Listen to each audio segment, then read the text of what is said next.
Greetings. This is to be a lecture on ethics, sort of an introduction to ethics. We're going to be looking at some terms, some concepts that are kind of fundamental to understanding um, uh, that branch of philosophy, which is ethics and ethical reasoning. And so we're sort of setting the table for further examination of what constitutes ethical reasoning and what distinguishes ethical reasoning from other kinds of reasoning and reasons, right? So having said that, let me begin by sharing my screen. Share screen. And what do I want? I think I want this. Share.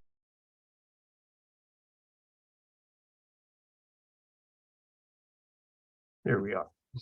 Okay, so this is an introduction to ethics. We're going to be looking at types of ethical theories.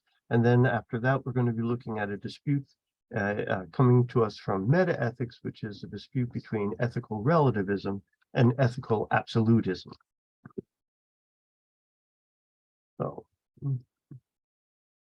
So ethics is basically trying to decide what one should do, right? It deals with questions about what is right and what is wrong, what is good or bad, what should I do, what should I not do, what kind of life should I live, what kind of life should I avoid? So these are the concerns of ethics. Whoops. It's sometimes referred to as practical philosophy. It deals with practice, choosing what you are going to do or should do on the basis of reason, but more precisely based on moral reason. Now, sometimes when I'm choosing what to do, I'm choosing what to do based on prudence. Prudence isn't ethical reasoning. Prudential reasoning is just thinking about what's good for me. And so I think, I'm going to skip the fettuccine Alfredo this evening. I'm trying to lose weight. Well, that wouldn't be an ethical decision in that instance. It would be a prudent decision. I'm concerned with my welfare. I'm concerned with preserving and promoting my welfare. And I see this action as in line with that. So that's the reason I'm acting is prudential. But ethical reasoning is not just prudential reasoning, it's something else. And so we'll be talking about what precisely is ethical reasoning. But at a minimum, it's not merely being concerned with one's own welfare. So notice when you wake up in the morning, it seems to be one of the first questions you have to ask and answer, which is, what should I do today? What shall I choose to do today? So we've talked about different branches of philosophy, natural theology, metaphysics, epistemology, of course, aesthetics is another branch, etc. And you can maybe get through many of your days without worrying about theological questions or metaphysical questions or aesthetic questions. It's very hard to get through your day without trying to answer ethical questions. In other words, choosing what you shall do. And again, hopefully choosing what you shall do based on reason. So as ethical series, let's try that again, ethical theories fall into three major categories: virtue ethics, consequentialist ethics, and deontological ethics. So if you were going to file the various ethical theories that we have in Western philosophy, you would basically just need three file folders, one labeled virtue ethics, one labeled consequentialist ethics, and one labeled deontological ethics. And these are three main varieties. All are concerned with providing reasons, but what reasons they think are relevant to guiding your actions differ. They differ as to what they consider the important reasons to consider. All right, so the first one we're going to look at is virtue ethics. Now, I give you definitions for each of these categories, and each of the definitions begins with the same set of words, right? So all the definitions begin with a category of ethical theories which see actions as right or wrong, depending on whether or not so all the definitions start that way. Where the definitions differ is what comes after the they, right? So for virtue ethics, it's a category of ethical theories which see actions as right or wrong, depending on whether or not they are conducive to or flow from a good character. So we see already now, central to this notion of ethics, virtue ethics, that is this notion of good character. And what is a good character? What constitutes a good character? And how do I develop good character? Those are the principal concerns of any virtue ethic that we'll be looking at. Sometimes virtue ethics is referred to as hero ethics. In mythology, the hero usually embodies everything that society admires or esteems. So virtue ethics would be asking something like, what would the hero do in this situation? What would a heroic person do? What would a person of integrity do? What would a decent individual do? Right? That's what you're asking. And or if contemplating an action, you might ask yourself, would the hero do this? Would a person of integrity do this? If the hero would do it, then you have moral reason to do it. And if the hero would avoid it, then you have moral reason to avoid it. So you've already hit upon one set of moral reasons, questions or reasons of virtue. Additionally, you might ask, would this act make me more like the hero or not? In other words, are these actions conducive to the formation of a good, heroic, admirable character, or are they counterproductive to the formation of a good, admirable character, right?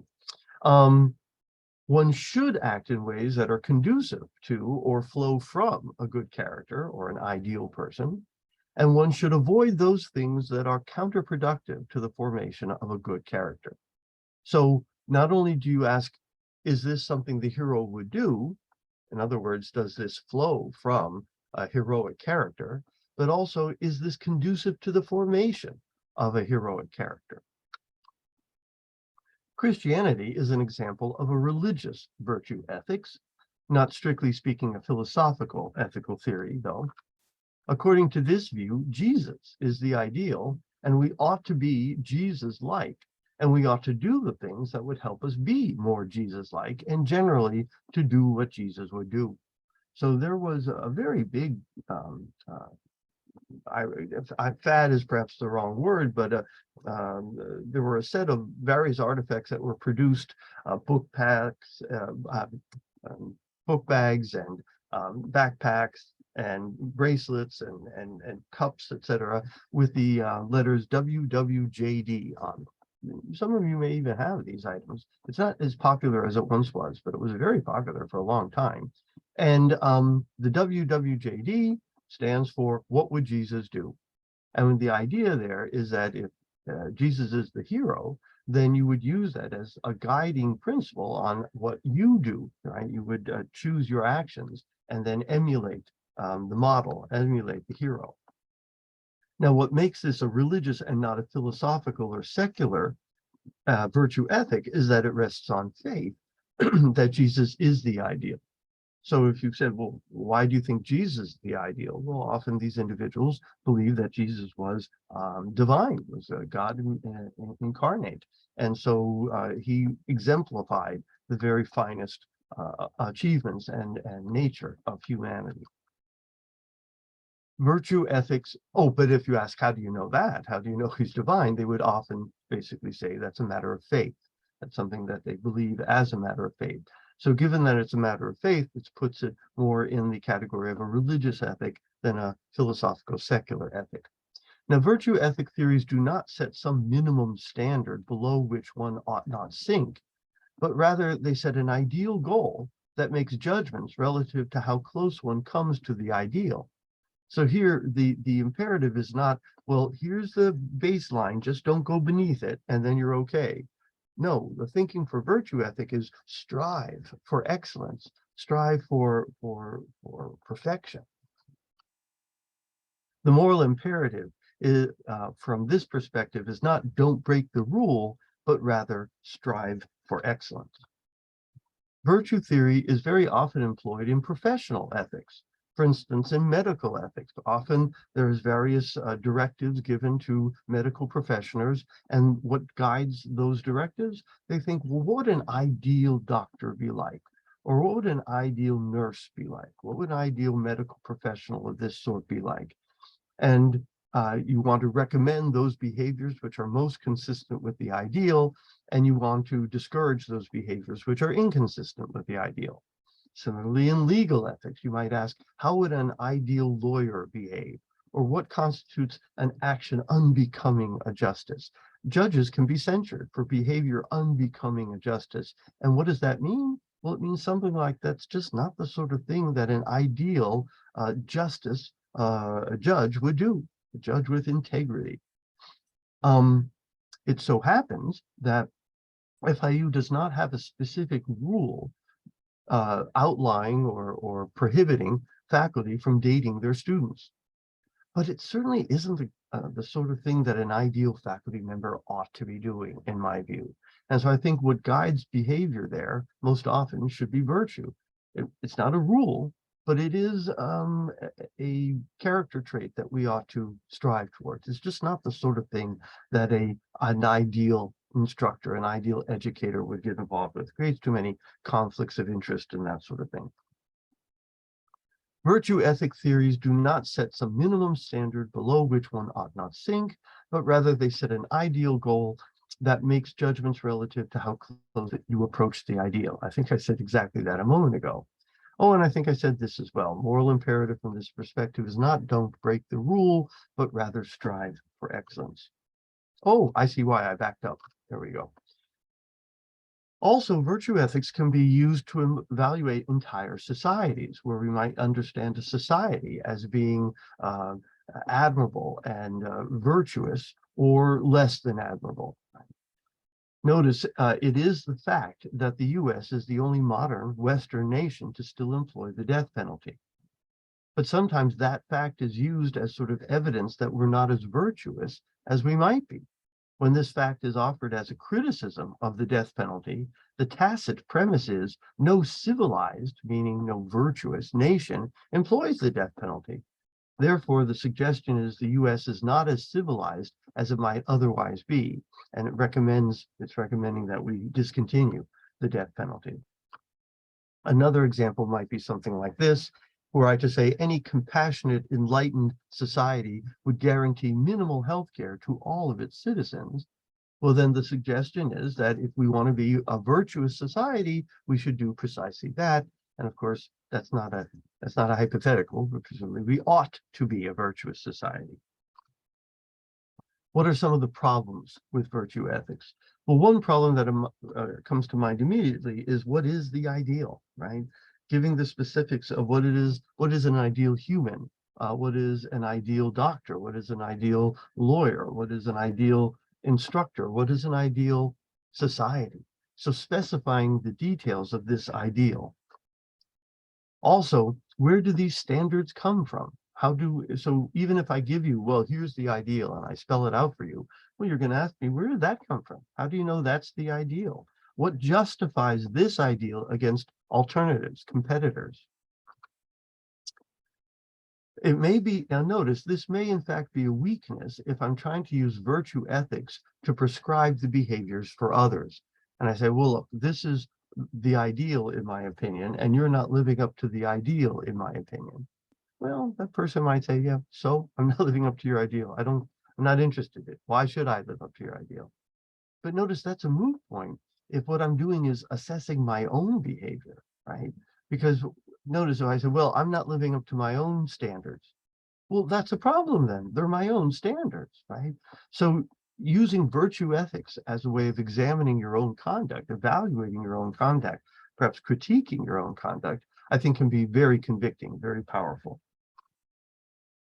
But then a third problem is this: is there one standard for all human beings? Is there one way all human beings should be, one set of virtuous ideals?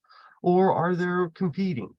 Maybe it's culturally relative, or maybe it's more individual, or each of us is working it out on our own, right? So that is a question that someone offering a virtue account of ethics will have to address. And even if such standards should exist, right? The most they're going to be able to do is basically give general advice on how to live your life, right? Guiding behavior. They're not going to be able to be very, very specific of individual circumstances. It's going to be sort of general directives. One cannot very well know how one should drive one's car merely by being told, well, be courteous, be kind, be forthright, etc. I mean, all the things are advisable, right? I think a virtuous driver would be courteous, kind, forthright, and the rest, right? But if I'm teaching you to drive, I should also say things like stop at red stop signs and drive on the right side of the road and obey the speed limit. Notice those are very specific action guiding rules. That's not quite the same thing as character traits. Often we need specific action guiding rules like drive on the right side of the road, and it's not clear that a virtue ethic is going to be able to provide us with that. It may need to be supplemented with something else. Aristotle is an example of a virtue ethicist, and he'll be the only virtue ethicist that we'll be looking at in this course. Consequentialist ethics is our next category. Now, consequentialist ethics is a category of ethical theories which see actions as right or wrong, depending on whether or not they have good consequences. So whereas in virtue ethics, the moral primitive, the engine of that system, is the notion of character and virtue, in consequentialist ethics, the moral primitive, the engine of these kinds of ethical systems, is the notion of consequences, securing good consequences. Notice if an action has good consequences, then you have reason, moral reason, to perform it. And if an action has bad consequences, then you have reason, again, moral reason, to refrain from performing it. So that's certainly straightforward enough. If it has good consequences, you ought to do it. And if it has bad consequences, you ought to avoid it. Problems. Well, the problems, and maybe this has already occurred to you, is what precisely are these alleged good consequences that we should pursue? Notice pleasure, knowledge, freedom, security, happiness. Well, these are all different good consequences, but sometimes, and in certain cases, they're incompatible. In other words, sometimes in order to give you knowledge, I have to tell you something that is very unpleasant to hear. Well, I can't maximize your pleasure and your knowledge at the same time in that instance. Or sometimes to protect your security, I have to reduce your freedom. Okay, well, then I can't pursue both consequences at the same time. Right? So if and when they conflict, which one is more important and why? Why should I pursue freedom over security or security over freedom? And notice if I said, oh, freedom is always more important than security, that seems to presume a non-consequentialist evaluation of the consequence of freedom versus the consequence of security. So I've sort of left the consequentialist reservation at that point. So these are issues that any consequentialist theory is going to have to deal with. Again, what are the good consequences? And also consequences to whom or to what? What the consequences are relative to those individuals who receive consequences or endure consequences. So need I only consider consequences to myself? Or do I have to consider the consequences to the group at large, maybe everyone? Do I have to consider the consequences to the animals? Do I have to consider consequences to the environment? Do I have to consider the consequences to possible but non-actual future generations, right? So you figure that people in the future don't exist, but do I have to consider their consequences anyway? So these again are questions that a consequentialist is going to have to address.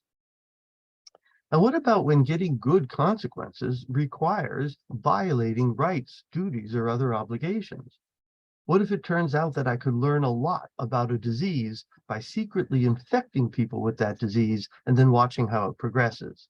Well, I might develop a cure for that disease by engaging in that behavior. And so I might get some very good consequences out of that behavior. But it seems terribly unjust, right? I'm violating the autonomy of those individuals. I'm violating their rights. So we're going to see that consequentialism doesn't actually play nice with deontology. That's the next one we're going to. Now, in terms of philosophers who were consequentialist philosophers, we're going to be looking at Epicurus, an ancient Greek hedonist. Then we're going to be looking at more recent philosophers, Jeremy Bentham and John Stuart Mill, both writing in the 18th century. And then we'll be looking at we may look at more even recent consequentialists and see how these individuals attempt to answer some of the questions we've just raised. Then the third category of ethical theories that we're going to be looking at is what's called deontological ethics. And deontological ethics is a category of ethical theories which see actions as right or wrong, depending on whether or not they accord with correct moral rules. Now, the moral primitive here, the little engine driving these theories, is the notion of the moral rule. Deontology comes from the word deont, which is for duty. So it's a duty-based kind of ethical theory. And the idea here is that we are duty-bound to behave in certain ways and to refrain from behaving in other ways. So the notion of the duty or the rule is central to deontological moral theories. Again, here the basic moral primitive is the moral rule. The basic idea is that we are duty-bound to obey rules. Keep the rules and you're doing what's right. Break the rules and you're doing what's wrong. Pop quiz. Why can Judaism and Christianity be looked at as religious deontological ethical systems? Well, perhaps you've already given me the answer. We've got the 10 Commandments, for instance, right? Or, thou shalt not kill, thou shalt not covet thy neighbor's ox, this sort of thing. Or the Gordon rule, do unto others as you would have others do unto you. Right? But notice, again, as we mentioned earlier with virtue ethics, this would be a faith-based set of moral rules. And so, again, these would be religious versions of deontological ethical systems, not secular philosophical, strictly speaking. Now, remember, the concept of a moral rule can be expressed through other words like duty, or rights, or obligations, or responsibilities, or what is forbidden, or what is permitted, etc. Notice, anytime one talks about rights, one is saying that there's a certain moral rules governing the behavior.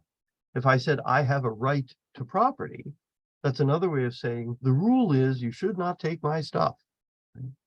The assertion that there are human rights, perhaps universal human rights, suggests that humans must be treated in certain rule-governed ways. If not, one is doing something wrong. Anytime one's talking about rights, duties, or obligations, one's talking in deontological terms. Problems with deontological theories? Well, what are these rules and where do they come from? So the person proposing a deontological system of ethics is not only going to need to articulate what the rules are, but also explain how they arise, where they come from, and again, what sort of justifies them, right? How do we come to know these rules, right? It doesn't seem to be a straightforward empirical matter. It's not like we can do biology to discover these rules. So how do we discover them? The view seems to presume that ethics can be spelled out entirely in terms of rules, but some question whether that's really possible to legislate or articulate rules that are going to cover all real and possible moral issues. I mean, human interactions are very organic, right? And unpredictable, and you're thrown into situations that perhaps could not have been envisioned. So there may not be a clearly understood rule. There may not be a rule at all that we know in certain situations. Let me come at it a slightly different way. If you're in a, let's say, a romantic relationship, and your significant other starts talking, well, I have rights, and you're violating my rights, there's a deeper problem with your romantic relationship. And that's not to say that your significant other doesn't have rights. I think, of course they do, right? The problem is this: when the go-to is, I have rights, that relationship is in deeper problems than rights, right? And it's not clear that addressing each other's rights is going to rectify whatever that problem might be.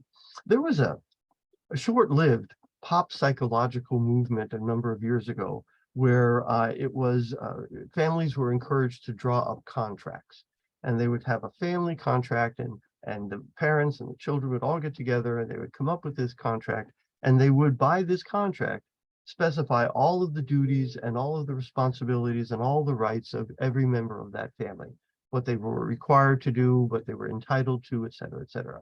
And the idea that this would solve all the interpersonal problems within the family because it's all been specified out. Oh, there was that TV show years ago. It's not that many years ago. Big Bang Theory, where they had the roommate contract, which was this incredibly complicated and somewhat comical assemblage of rules. And why was that comical? Well, for the same reason that these family contracts were sort of silly, because can we really capture all of the organic interactions within a family by a set of preset, pre-established rules? I don't think so. Right? And then further, who enforces that contract? I mean, if the parent isn't doing something they're contractually obligated to do, how is the kid going to enforce that contract? They're not in any kind of symmetric relationship when it comes to the enforcement of that contract. So deontology has its limitations, let's just say. Also, all focus on the moral worth of the agent gets lost when the defense of the action becomes, well, technically I wasn't cheating, honey, because, you know, after all, it was just on the internet and I never actually touched her and we never actually had sex. Well, all right, maybe I came right up to the line and didn't cross it, but you don't give me a prize for that. There's nothing admirable about that. And I would say it loses your sense of what moral worth is supposed to be about. There's a further danger of what's called legalism, and legalism is understood as an obsession with the letter as opposed to the spirit of the law. Certain religions as well have as moral systems rather, have a tendency towards this kind of legalism, to telling you what exactly you must do under certain situations. I remember years ago I was reading, it was a Catholic priest theologian, and he was talking about an experience he had one Sunday. He was visiting in another town. He attended Mass at the local parish where he was visiting, and before Mass he came across a church bulletin. And in the church bulletin, they had a column where parishioners could write in to the priest and ask questions about the church or the faith or that sort of thing. So one parishioner had written into the priest and said, "Oh, Father, I'm afraid I might have sinned and I need your advice here. At Catholic Mass, Catholics do something which is called receive Holy Communion. And before they receive Holy Communion, they're supposed to fast." Now, years ago, it was like a real fast. We weren't supposed to eat anything, right? Until from midnight on or something like that. Nowadays, it's an hour beforehand and Tic Tacs don't count or something like that. So it's not quite the rigorous fasting requirement. But anyway, you are still supposed to fast. And you would be receiving the Eucharist unworthily if you didn't fast, and yet you received the Eucharist. Well, this is what she was worried about. And why was she worried? Well, she had been fasting before she received, but then just before she was about to receive, she had a nosebleed and she swallowed some of the blood. And so her concern was this, did she break the fast by swallowing the blood and therefore did something wrong by receiving communion? Or was that not really breaking the fast and therefore she did nothing wrong by receiving communion? And so this is what she's asking the priest. Well, the priest wrote back and he said, well, that all depends. If the blood came out of your nose and then into your mouth and you swallowed it, that was eating and you did break the fast. On the other hand, if the blood went down the back of your throat and you swallowed it, then that wasn't eating and you didn't break the fast. Now, the guy who's recounting this story, the priest theologian who's reading this and telling about it in his book, he says, look, the problem was not with that priest's response to the parishioner's question. In fact, frankly, what the priest said was entirely accurate. He says, the problem is, what a stupid question, right? I mean, is that really what God is concerned about? Is that what the fasting is all about, right? Isn't it, aren't we getting too obsessed with the letter of the law and losing sight of the spirit of the law? Well, that's a case coming from Catholicism. I'm not beating up on Catholicism. I'm just trying to illustrate what the worry is in legalism, where you've lost sight of what's motivating the rule. And you're too concerned with the rule and less what motivates it or the reason for the rule in the first place. So anyway, anytime one's talking about rights, duties, or obligations, one's talking in deontological terms. And we'll be looking at probably only one, but possibly two philosophers, Immanuel Kant, who is a later modern philosopher, and W.D. Ross, who's a contemporary philosopher, 20th century philosopher, both of whom were deontologists, and both of whom thought that the key to understanding ethics was the notion of duty. In sum, we tend to reason using all three positions, right?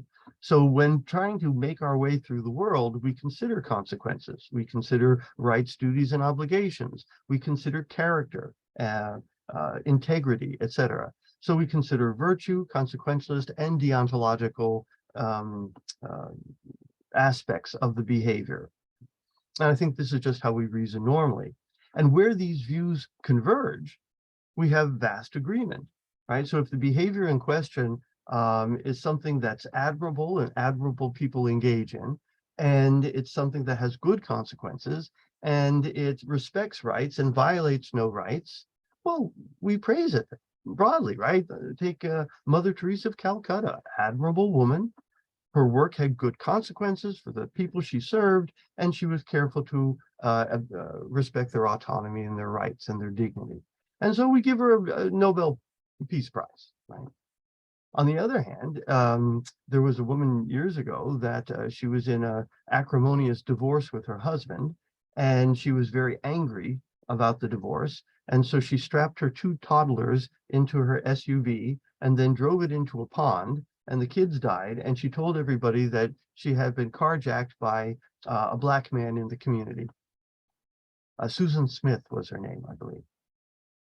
Well, that's a horrible thing, right? What a horrible, vile individual.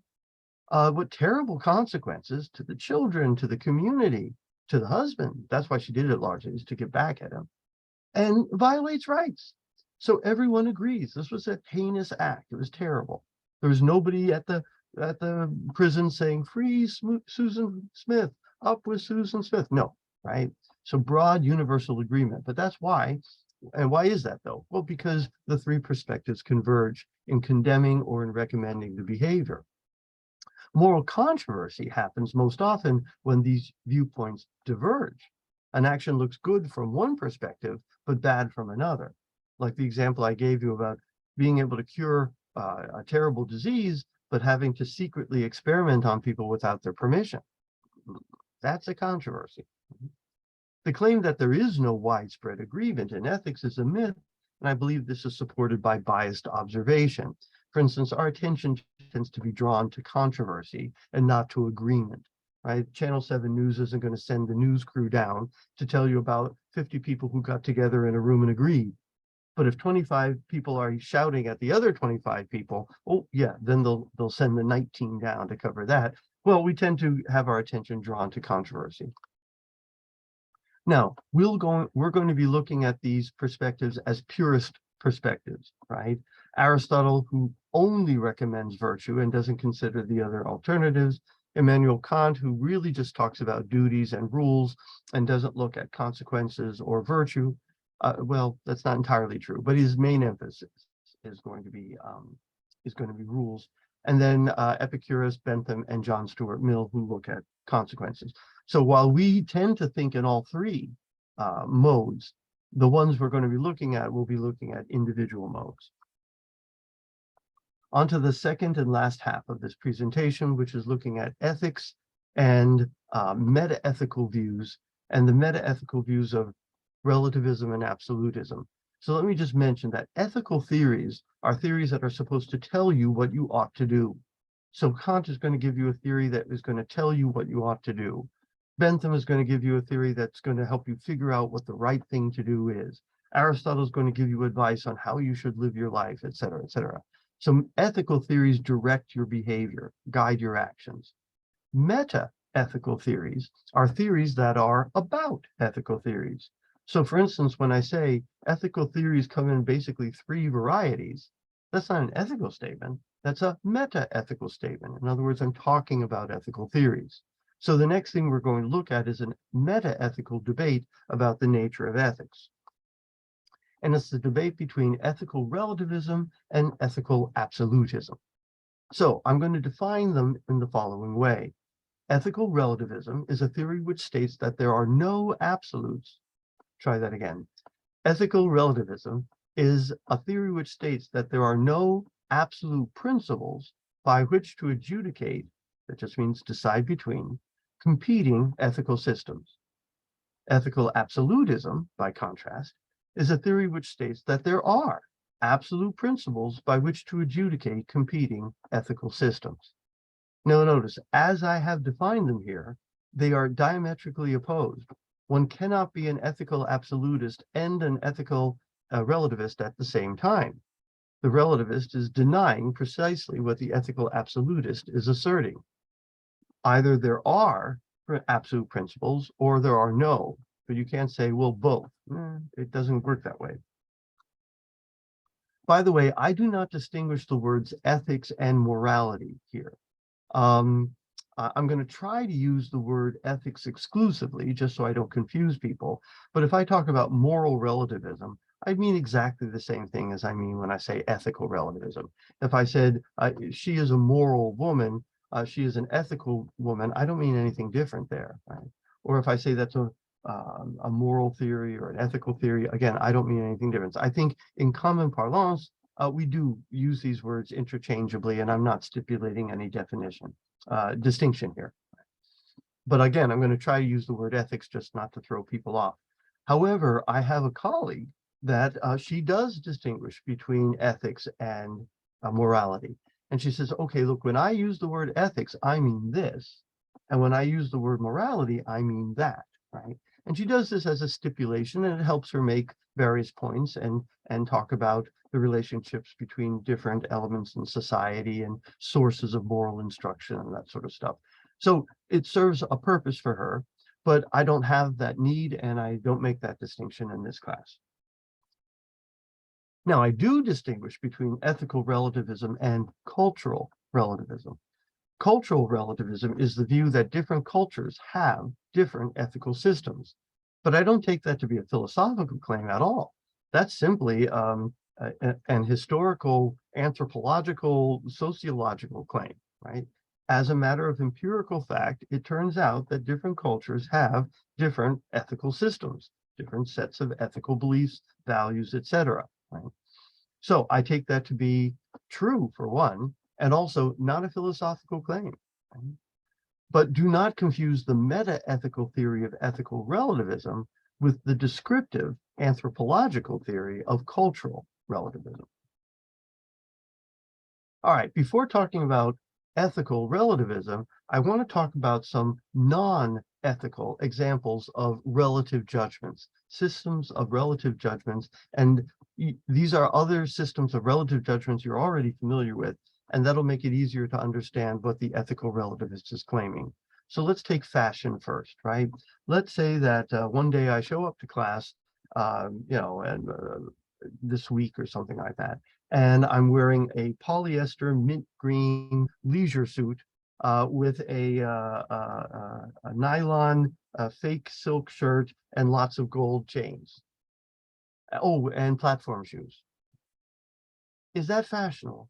Would I be wearing something fashionable if I presented myself that way to class next week or something like that? Well, some of you might be hesitant in responding, but I'll respond on your behalf. No, that would not be fashionable, right? That's just not what our current fashion is. And if I presented myself that way, I would be committing a fashion faux pas, one might say.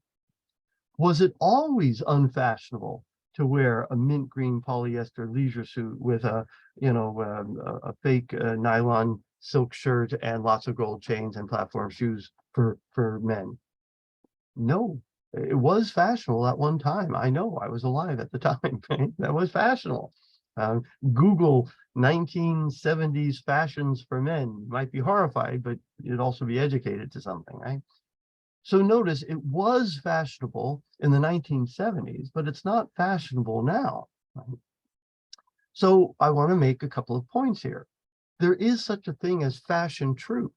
Some things are fashionable and some things are not fashionable. And that's independent of what I might think about it. So that's one thing. But I want to make a second further point. That truth, that fashion truth is relative, meaning it depends on time, place, and culture. So when I say that is unfashionable, well, consciously or unconsciously, I always have to finish the thought. That's unfashionable for us here now. Or I might say, that is fashionable for them there then.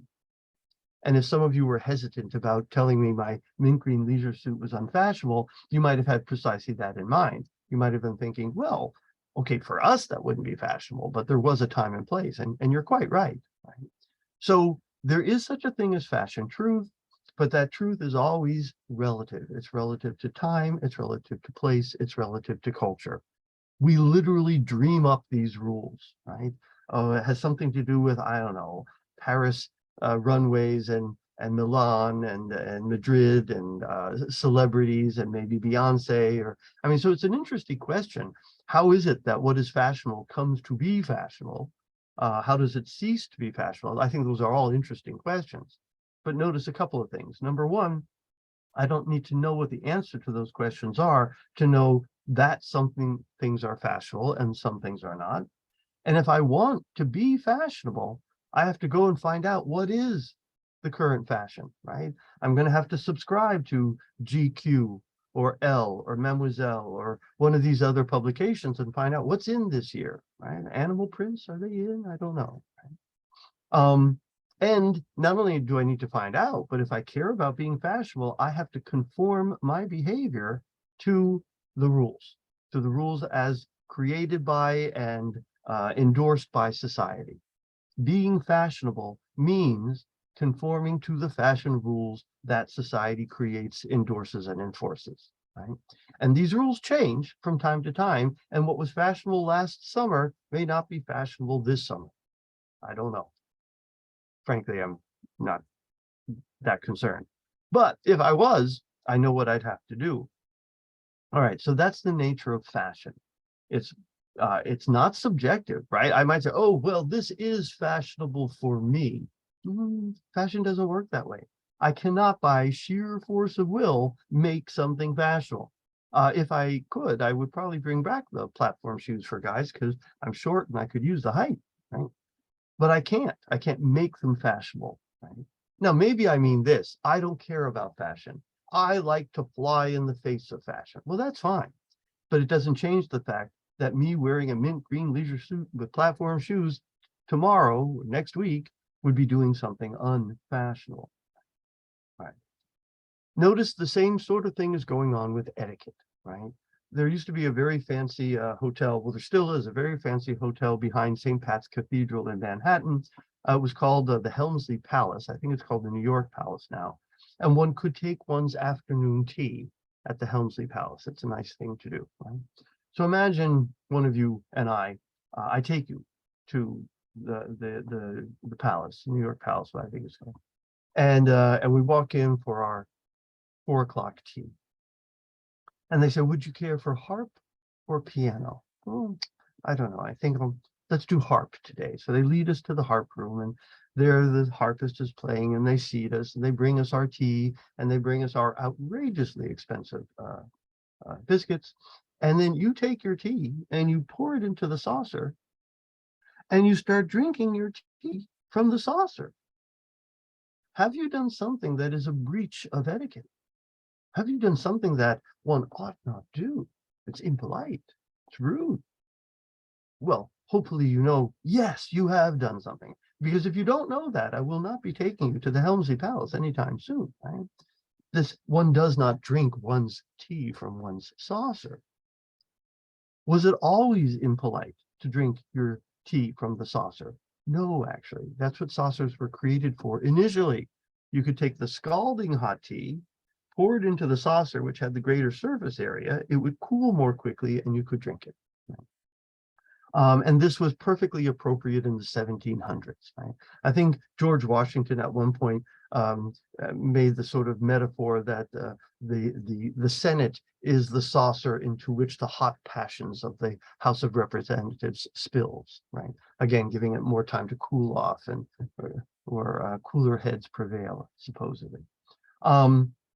because that was the custom at the time. I've been told by a student of mine who's from India that it's still appropriate if you were, say, having a tea at an outdoor cafe and a friend came by. The appropriate thing to do would be to take some of your tea and pour it into the saucer so that you could share your tea with your friend. I can't tell you for sure that that's true. I've never been to India, but this is what she told me, and I'm assuming she wasn't just trying to fool me. So perhaps there are still times and places where drinking one's tea from one saucer is polite, is etiquette, right? But not here and now, right? So etiquette rules, just like fashion rules, have jurisdiction. They are rules that are created by society, they're endorsed by society, they're enforced by society. But for that reason, they only have jurisdictions for the society that creates and enforces them, and only so long as the society chooses to enforce them. And clearly we can see with law literally has jurisdictions, right? Is it illegal to purchase recreational marijuana? Well, depends on your jurisdiction, doesn't it, right? Now you might say, well, it's legal in Colorado to purchase recreational marijuana, but it's illegal in Miami. I think it still is. It's illegal in Miami to purchase recreational marijuana. But which is it really, right? Is Colorado right? It's really legal, and Miami's wrong. It's really not legal. It's really not illegal, rather. Or is Miami right? It's really illegal, and Colorado's wrong. They're mistaken to think it's legal. Well, you see that that's a silly question. It really is legal for them there then, and it really is illegal for us here now. And what the legal relativist will go on to say is there are no absolute principles by which to adjudicate competing legal systems. It's not like our laws are more legal than their laws, or their laws are more legal than our laws. No, there's no way to make that kind of assessment. Likewise with etiquette. You can't say their etiquette rules are more polite than ours, or ours are more polite than theirs. They're just different. There are no absolute principles to make that kind of judgment.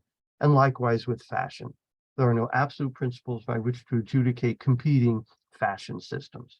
Okay, so long enough on this slide, you suppose? I think now we're on to what to take away here, fashion. There is such a thing as fashion truth, but it's relative. Some things are fashionable and some things are not, but this truth is relative to time, place, and culture. When one claims that X is fashionable, one must always complete the thought, either consciously or unconsciously, relative to some Y. And what is fashionable relative to 1980s America, say Miami Vice jackets, may not be fashionable to today's America. Fashion rules are created by culture and therefore only have jurisdiction for the culture that created them, and only so long as that culture continues to enforce them. Fashion means what is culturally accepted, endorsed, or admired by the group, and these things change from time to time. To make something fashionable, you need a culture, not an individual.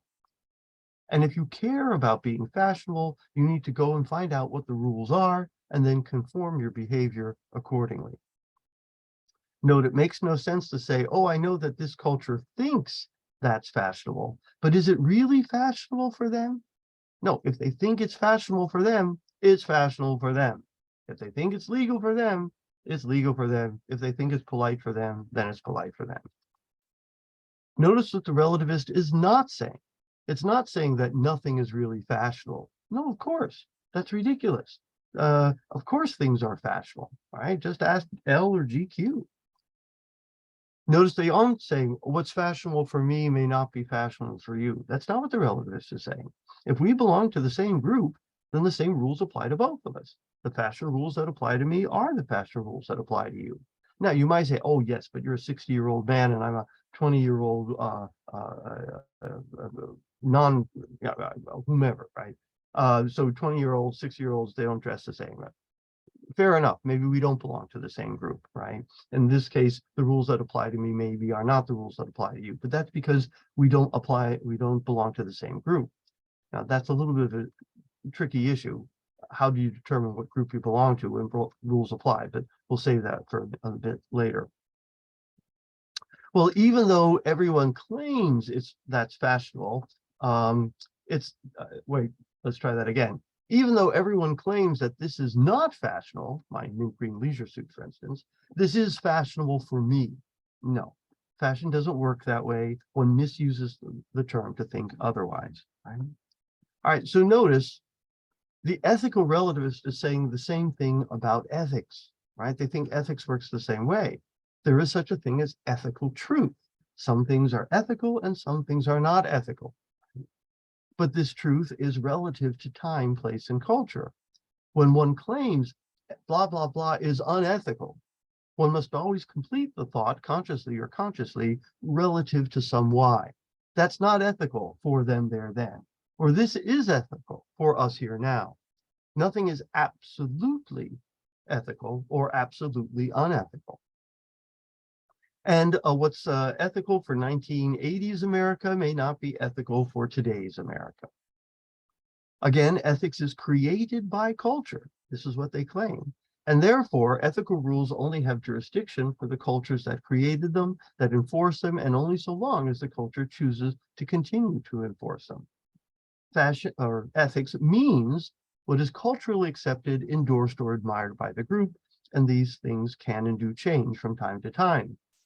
To make something ethical, you need a culture, not an individual. So the ethical relativist is not an ethical subjectivist. They're claiming there's something more that transcends the individual when it comes to ethics.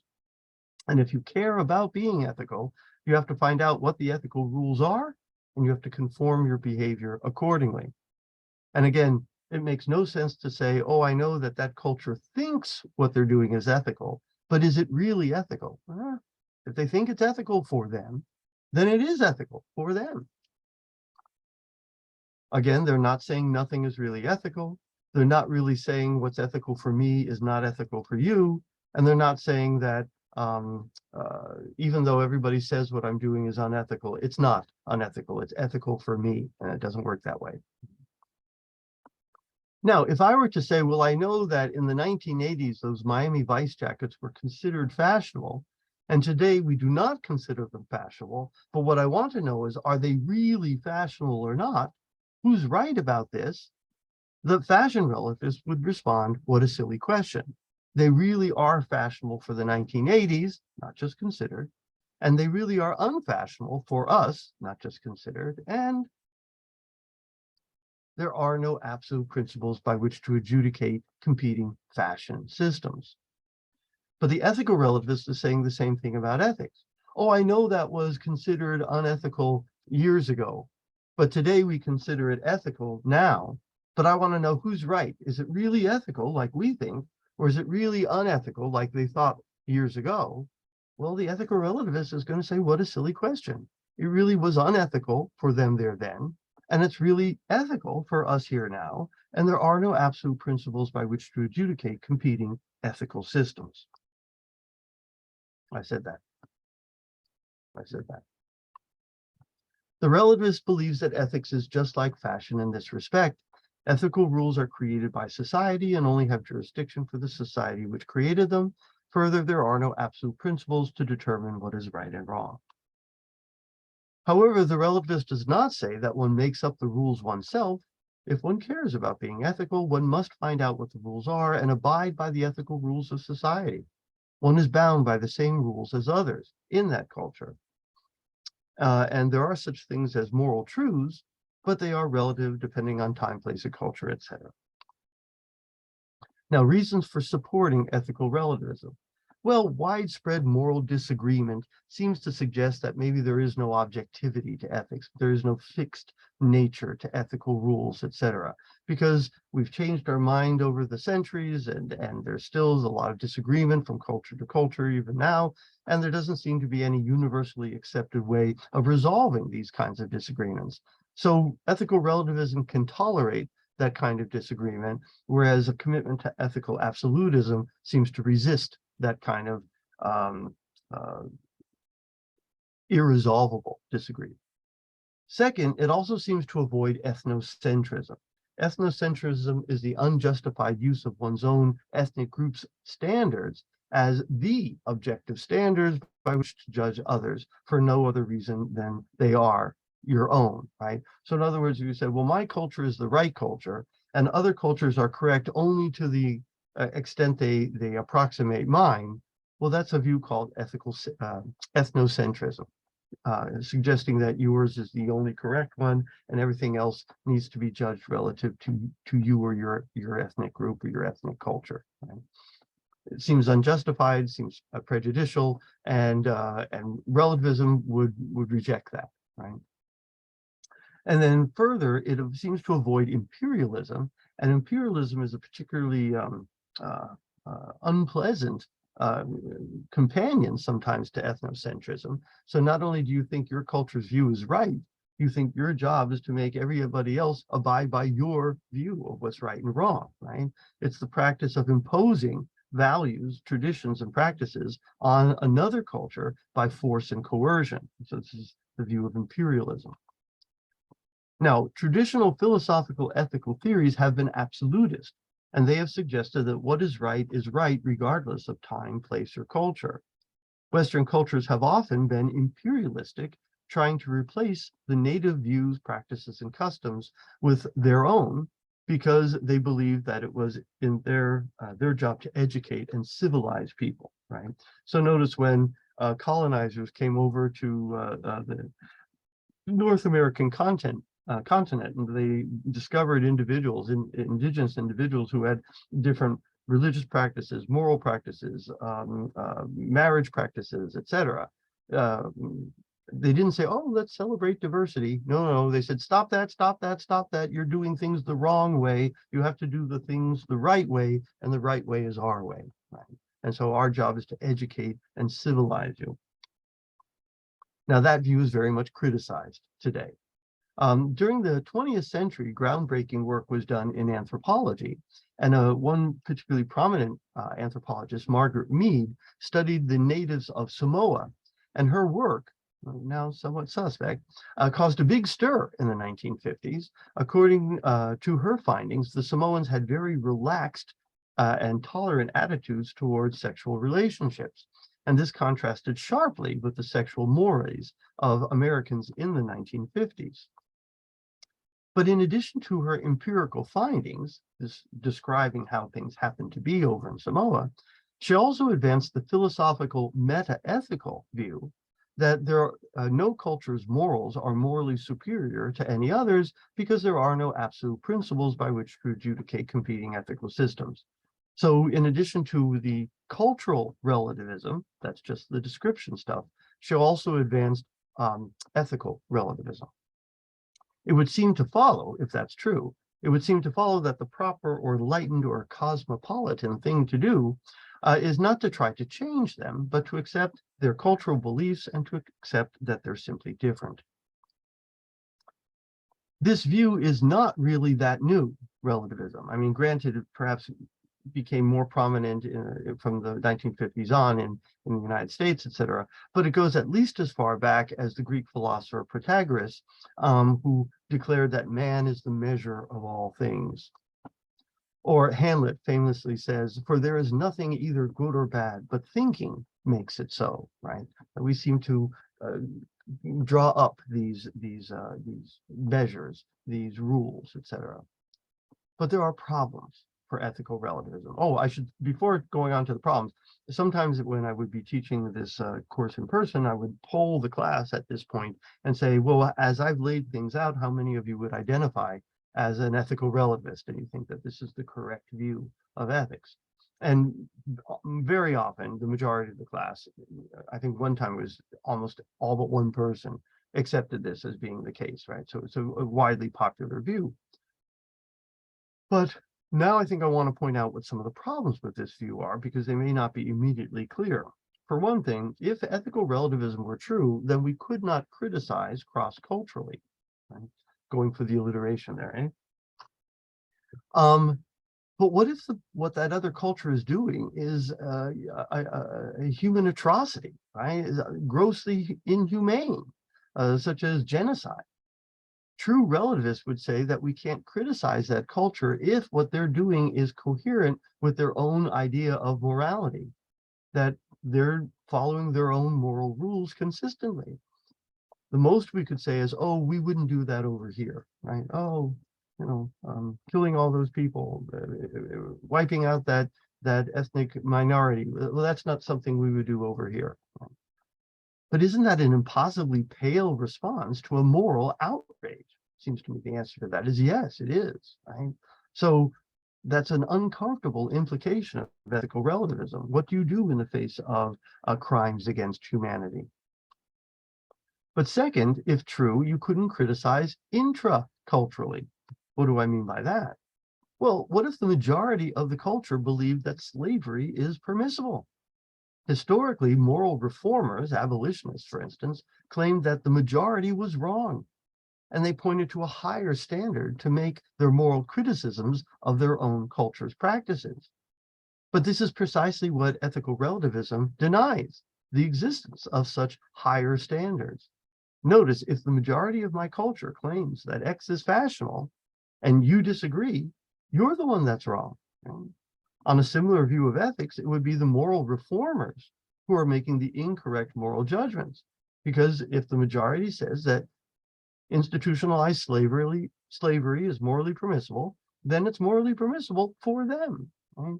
And the abolitionists are simply out of step with culture. That would be like me wearing my mint green leisure suit and insisting that it's fashionable. Number 3, if ethical relativism were true, we could not make sense of the notion of moral progress. And what do I mean by that? Well, I'd like to think that we are more moral as a culture than we used to be, and that we have maybe a ways to go, maybe more progress to make in that same regard. So I do adhere to the notion that societies can engage in moral progress, and perhaps more troubling, they can engage in moral regress. They can move backwards morally. But notice the movement from A to B here. Right? How could we call that progress? Well, notice we can't call the movement from A to B progress if those are the only two things we're looking at. The only way we could judge the movement from A to B as progressive is if the movement from A to B is moving us further towards a goal. In other words, if there were some absolute standard by which to adjudicate these two moral systems, relative to some third coordinate, movement from A to B would be progressive. Now, moving from B to A would be regressive. But that makes sense only if there exists absolute standards by which to adjudicate competing ethical systems. If relativism were true, we cannot say that we are progressing, we're just changing. Progress entails the idea of moving towards a goal, not merely evolving. Fashion does not progress in the strictest sense. If bell-bottom jeans came back in style, this would not be fashion regress, such that we are less fashionable than we used to be. However, if institutional slavery ever came back, well, that would be moral regress. We would be less moral than we used to be, or at least so I maintain. But that seems to be reason for thinking that moral relativism is false. Number 4, one cannot seemingly support the notion of universal human rights and be a moral relativist or an ethical relativist. And why is that? Well, because the notion of universal human rights suggests that you're entitled to be treated in certain ways, regardless of what culture you happen to be in, or what that culture thinks is moral or immoral. And then almost finally, I have one other point after this, but if one is committed to the position that imperialism is wrong, right? Imposing your views on another culture by force and coercion is wrong, and it violates their autonomy or what have you, right? And you go on to say it was wrong when the Romans did it, it was wrong when the British did it, it was wrong when the Spanish did it, and the Incas and the Aztecs and the Chinese and the Mongols and the Japanese, et cetera, et cetera. Well, one is starting to sound like an absolutist, not a relativist. Notice the Romans didn't think what they were doing was wrong. In fact, the Romans thought what they were doing was noble. They were justified. They're bringing Roman law to the world. They're civilizing the world. But if you want to say, but you're using force to do this, you're using coercion, that's what's wrong. Well, you seem to be suggesting it's absolutely wrong, not just wrong from your culture's perspective. And then also, this came up a bit earlier, what do we mean by culture? So I have to know, what group do I belong to? Is there a global culture now such that I'm subject to global rules? Do I belong to a subculture that exists within a dominant culture? And if I do, am I more subject to the rules of my subculture than the dominant culture, or do I need to obey the rules of the dominant culture and ignore the rules of the subculture? So membership in what groups becomes problematic. Ethical relativism claims that ethical rules arise from culture, and we literally dream this stuff up. Ethical absolutists claim that ethical rules are like science, that there is an objectivity to ethics, and that, like science, there are ethical facts which we discover and about which entire cultures can be wrong. So in the days when faculty still received sample textbooks on the idea that maybe you might adopt them, I remember in 1 week receiving 2 textbooks. I was teaching a course on ethics regularly at that time, and I received 2 sample textbooks. One was entitled Ethics, Inventing Right and Wrong, and the other was entitled Ethics, Discovering Right or Wrong. And I just thought that was, ironic, but also it perfectly crystallizes the debate between the ethical relativist and the ethical absolutist. The ethical relativist is suggesting that we make this stuff up, we invent it, like fashion, like law, like etiquette. And the ethical absolutist suggests, on the other hand, that we discover it, more like we discover objective facts about the world. Now, there are problems with, I remember then at this point, I had a student raise her hand and go, well, Professor, why would anyone be an ethical relativist then? Excellent, I can see my work is done here. But no, there's plenty of reasons why one might be an ethical relativist. One is, what are these supposed absolute standards, right? Articulating them. And number two, how do you know that you're not just favoring your own ethnic preferences and acting as if they're somehow ultimate standards? In other words, you're sneaking in your favorites and then calling them somehow absolute and objective. China regularly accuses the United States of doing this sort of thing when we criticize them on human rights abuses. And they're saying, no, you're just imposing your own view of ethics on us and leave us alone. We have our own view of ethics over here. So, well, that concludes this introductory lecture. I hope you found it useful and helpful. Naturally, if you have any problems or any questions, by all means, contact me. I'd be happy to address them. Have a pleasant rest of your day.